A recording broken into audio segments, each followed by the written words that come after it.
Welcome to One Chemistry. This is 365 Chemistry series. Daily one question for you. Here para-diethylbenzene is given. You have to know whether the compound can give how many number of signals in the proton NMR spectroscopy.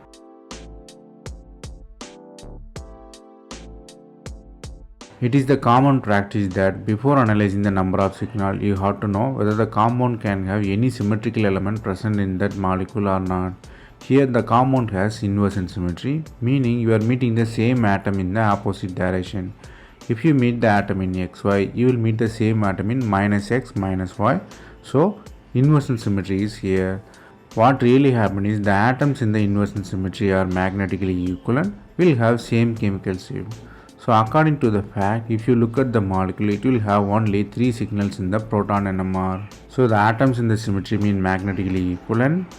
Due to the inversion symmetry present inside the molecule has only 3 signals in the proton NMR. That's all from this video. Thanks for watching.